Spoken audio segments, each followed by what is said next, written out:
بسم الله الرحمن الرحيم الحمد لله والصلاة والسلام على رسول الله وعلى آله وصحبه ومن والاه. கிதாப் அல்-40 في مذهب السلف. சலஃப் எனும் சஹாபாக்களுடைய பாதை குறித்த 40 நபிமொழிகளில் 20வது நபிமொழி,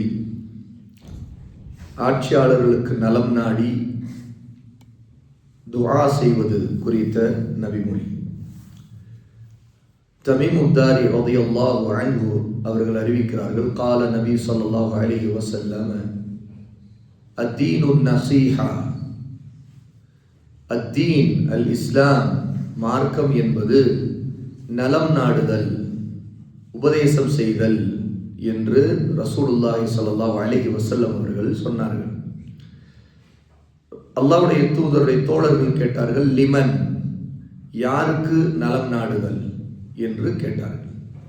அப்போது ரசூலுல்லாஹ் சொன்னார்கள், லில்லாஹி, அல்லாஹுவுக்கு, வலி கிதாபிஹி, அவனுடைய வேதத்திற்கு, வலி ரசூலிஹி, அவனுடைய தூதருக்கு,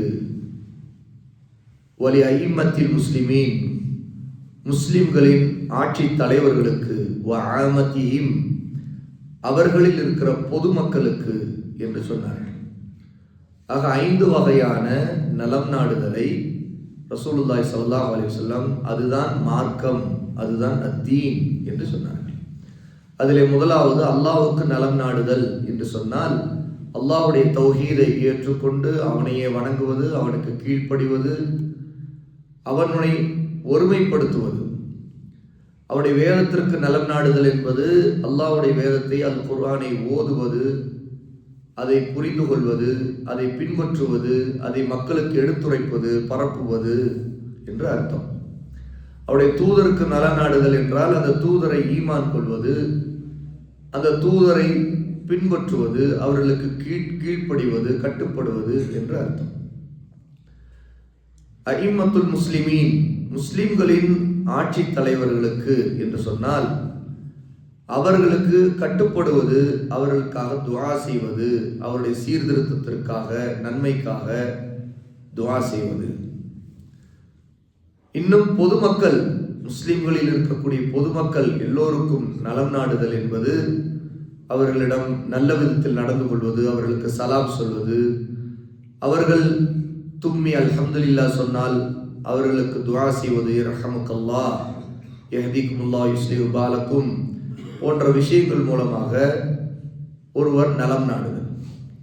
முஸ்லிம்களுக்கு துரோகம் செய்யாமல் இருப்பது, அவர்களுக்கு நன்மையின் பக்கம் வழிகாட்டுவது, நன்மையை ஏவுவது, தீமையை தடுப்பது, எல்லாமே அத்தீன் அல் இஸ்லாம் என்று அர்த்தம். ஆக இந்த நபிமொழி குறிப்பாக இதிலே அய்யிம்மத்தில் முஸ்லிமீன், முஸ்லிம்களின் ஆட்சி தலைவர்களை பற்றியும் ரசூலுல்லாஹி ஸல்லல்லாஹு அலைஹி வஸல்லம் குறிப்பிட்டிருக்க, சலஃபுடைய மிக முக்கியமான ஒரு கொள்கையாகவும் பாதையாகவும் இருந்தது என்னவென்றால், ஆட்சி தலைவர்களுக்கு நலம் நாடி அவர்களுக்காக துஆ செய்வது நம்முடைய வழிமுறை. அஹ்லுஸ் சுன்னா எப்போதுமே ஆட்சி தலைவர்களுக்காக, அவர்களுடைய நலனுக்காக துஆ செய்வார்கள். காரணம், அவர்களுடைய நலன், அவர்கள் நல்ல விதத்தில் அல்லாஹ்வுடைய மார்க்கத்திற்கு கீழ்ப்படியக்கூடிய விதத்தில், சுன்னாவை பின்பற்றும் விதத்தில் சீர்திருத்தம் பெற்றால் அதனுடைய முழு நன்மையும் முழுக்க முழுக்க அவர்களுக்கு கீழே இருக்கக்கூடிய மக்களுக்கு கிடைக்கும். ஏனென்றால் அவர்கள் மக்களிடம் நல்ல விதத்தில் நடந்து கொள்வார்கள், மக்களுடைய மார்க்கத்தை சீர்திருத்துவார்கள், நன்மை ஏவுவார்கள், தீமையை தடுப்பார்கள். ஆக மக்கள் எல்லோருக்கும் நலனை கொண்டு வரக்கூடிய ஒரு நல்ல விஷயம் எதில் இருக்கிறது? ஆட்சியாளர்கள் நல்ல விதத்தில் இருப்பதில் இருக்கிறது. ஆகவேதான் காதி ரியாத், ஃபுதைல் இப்னு ரியாத் ரஹிமஹுல்லாஹ் அவர்கள் சொல்லுகிறார்கள், ஏற்றுக்கொள்ளப்படக்கூடிய ஒரு துஆ அல்லாஹ் எனக்கு கொடுத்தால் அந்த துஆவை நான் ஆட்சியாளர்களுக்காக பயன்படுத்துவேன், அவர்களுக்காக துஆ செய்வேன். ஏன் நீங்கள் அவர்களுக்காக துஆ செய்கிறீர்கள் என்று கேட்டால், அவர்களுக்கு துஆ செய்து அவர்கள் அதில் சீர்திருத்தம் அடைந்தால் எல்லா மக்களும் அதனுடைய பலனை அடைவார்கள். ஆக மக்களுடைய நலன் முழுக்க அவருடைய நலத்தில் இருக்கிறது. அவ்விதன் உலமா கல்வியாளர்கள் அவர்களை சீர்திருத்துவதற்காக அவர்களை போவதும் நெருங்குவதும் அவர்களிடம் நல்ல விதத்தில் நடந்து கொள்வதும் அவர்களை கண்ணியப்படுத்துவதும் மக்களிடமும் அவருடைய கண்ணியத்தை முன்வைத்து பேசுவதும் அவருடைய தவறுகளை பரப்பாமல் பார்த்து கொள்வதும் இது எல்லாமே அத்தீன் அல் இஸ்லாம் ஏனென்றால் அதெல்லாம் நலன் நாடுவதில் இருக்கக்கூடிய அந்நசீஹா. இங்கே ரசூல் ஸல்லல்லாஹு அலைஹி வஸல்லம் அந்நசீஹா என்று குறிப்பிட்டிருக்கிற வார்த்தைக்கு நீண்ட விரிவான விளக்கம் நம்முடைய உலமா அஹ்லு சுன்னாவுடைய உலமாக்கள் ஆரம்ப காலத்திலிருந்து சலஃபுடைய உலமாக்கள் இமாம்கள் குறிப்பிட்டிருக்கிறார்கள். ஆக நசீஹா என்று சொன்னால் நற்போதனை, நலம், உபதேசம் எல்லாமே அடங்கும்.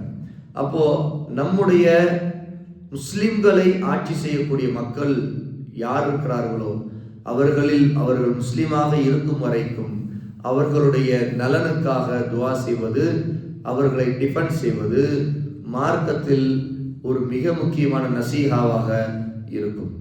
ஏனென்றால் முதலாவது அவர்கள் முஸ்லிம்கள், அவர்கள் எந்த நாட்டின் ஆட்சியாளராக இருக்கட்டும், ஆனால் அவர்கள் முஸ்லிம்கள் என்றால் அவர்களுக்காக நாம் துவா செய்ய வேண்டும்.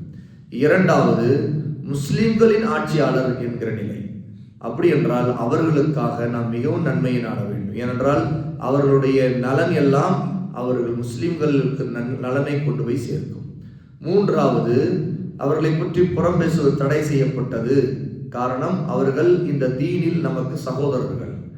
எங்கு இருக்கக்கூடியவராக இருந்தாலும் அவர்கள் முஸ்லிம்களின் ஆட்சியாளர் என்றால் முஸ்லீமாக இருக்கும் வரைக்கும், அல்லாஹ்வை தொழக்கூடியவராக இருக்கும் வரைக்கும் அவரிடம் வேறு பாவங்களோ அநியாயங்களோ பலவிதமான வழிகேடுகளோ இருந்தாலும் கூட, அவர்கள் கடுமையான பிதத்வாதிகளாக இருந்தாலும் கூட அவர்களுக்காக நலன் நாட வேண்டும் என்பது அத்தீன் அல் இஸ்லாம் அல் நசீஹா என்று மார்க்கம் நமக்கு வலியுறுத்தியிருக்கிறது.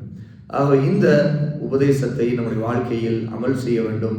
இதற்கு முரண்பட்ட நிலையில் நடந்து கொள்வது எல்லாமே அது அல்லாஹ்வுடைய கோபத்திற்கும் தண்டனைக்கும், நேற்று நாம் பார்த்த ஹதீஸிலே உள்ளது போல, யார் ஒருத்தர் அல்லாஹ்வுடைய இந்த பூமியில் உள்ள ஒரு அல்லாஹ் அதிகாரம் கொடுத்த ஆட்சியாளரை இழிவுபடுத்துகிறாரோ அல்லாஹ் அவரை இழிவுபடுத்துகிறான் என்ற ஹதீஸின் அடிப்படையில் அது மார்க்கத்தில் தடுக்கப்பட்ட அபாயமான ஒரு பாதை என்பதையும் அஹ்லு சுன்னாவுடைய சலஃப் இந்த ஹதீஸ்களை கொண்டு மிக தெளிவாக ஆரம்ப காலத்திலிருந்து இமாம்கள் எல்லோருமே இதில் இஜ்மாவாக, அதாவது எந்த அளவுக்கு என்றால் ஆட்சியாளருடைய நலனுக்காக துஆ செய்வது இஜ்மா, யோகோபித்த எல்லா முஸ்லிம்களும் எல்லா இமாம்களும் அஹ்லு சுன்னாவில் கருத்து வேறுபாடு இல்லாத அளவுக்கு இது ஒரு இஜ்மா என்று வலியுறுத்தப்பட்டிருக்கிறது.